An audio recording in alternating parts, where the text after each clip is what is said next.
Hello friends, welcome to information Tamil. இந்த வீடியோவில் நம்ம என்ன பார்க்க போறோம் அப்படின்னா, தமிழ்நாடு சீருடை பணியாளர் தேர்வு வாரியத்தில இருந்து 2ஆம் நிலை காவலர், 2ஆம் நிலை சிறை காவலர் மற்றும் தீயணைப்பு பணியாளருக்கான பொது தேர்வு வந்து அறிவிச்சிருக்காங்க.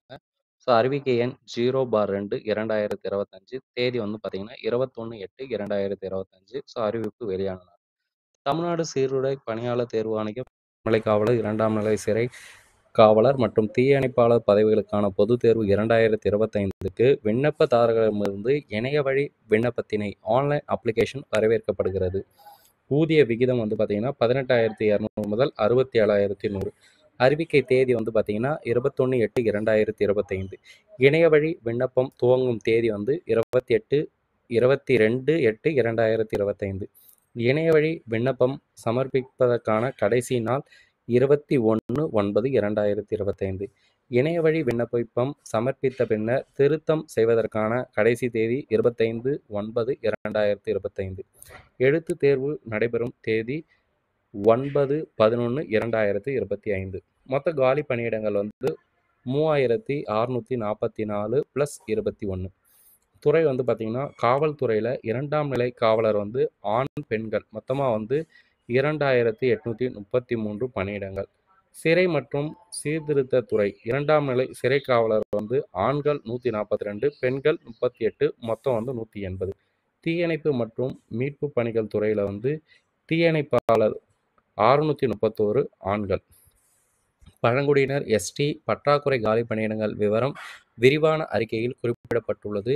காவல்துறைக்கு தேர்ந்தெடுக்கப்படும் விண்ணப்பங்கள் டிபார்ட்மெண்ட் டேட் வந்து இதில் கொடுத்துருக்காங்க. எந்த டேட்டில் வந்து பணியமர்த்தம் செய்யப்படுவார்கள். சிறப்பு ஒதுக்கீடு என்னெல்லாம் இருக்குது அப்படின்னு பார்த்தீங்கன்னா, சார்ந்துள்ள வாரிசுதாரர்களுக்கானது. ஸோ 2ஆம் நிலை காவலருக்கு வந்து 10%, 2ஆம் நிலை சிறை காவலருக்கு 10%, தீயணைப்பாளருக்கு 10%.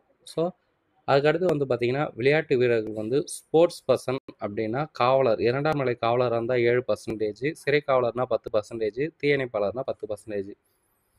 மெச்சத்தக்க விளையாட்டு வீரர்களுக்கு 3% வந்து 2ஆம் நிலை காவலருக்கு தராங்க. முன்னாள் இராணுவ வீரர்களுக்கு வந்து பார்த்தீங்கன்னா எக்ஸ் சர்வீஸ் மேனுக்கு வந்து காவலரில் வந்து 5%, 2ஆம் நிலை சிறை காவலர், தீயணைப்பாளர் ஸோ எல்லாத்துக்குமே 5%. ஆதரவற்ற விதவையாக இருந்தாங்க அப்படின்னா 2ஆம் நிலை காவலர் மற்றும் சிறை காவலருக்கு 3%. தமிழ் வழிகள் பயின்றவருக்கு பிஎஸ்டிஎம் இருந்தால் எல்லாத்துலேயுமே வந்து 20% வந்து முன்னுரிமை வந்து வழங்கப்படுது. வகுப்பு வாரிய ஒதுக்கீடு படி வந்து நடைபெறும். தற்போதுள்ள விதிகளின்படி வகுப்பு வாரிய இடஒதுக்கீட்டின் கீழ் சதவீதம் மெச்சத்தக்க விளையாட்டு வீரர்களுக்கு 3% ஒதுக்கீட்டை தவிர அனைத்து பதவிகளுக்கும் பொருந்தும். பல்வேறு பிரிவுகளை சார்ந்த விண்ணப்பதாரர்களுக்கு இடஒதுக்கீடு விவரங்கள் விரிவான அறிக்கையில் தெரிவிக்கப்பட்டுள்ளது. குறைந்தபட்சம் கல்வித் தகுதி 10ஆம் வகுப்பு அல்லதுக்கு இணையான கல்வித் தகுதி பெற்றிருக்க வேண்டும். வயது வரம்பு 1/7/2025 படி 18 வயது நிறைந்தவராகவும் மற்றும் 26 வயது நிறைவடையாதவராகவும் இருத்தல் வேண்டும். விண்ணப்பதாரர்களின் வயது உச்சவரம்பு வகுப்பு பிரிவுகளுக்கு தக்கவாறு மாறுபடும் அப்படின்னு சொல்கிறாங்க.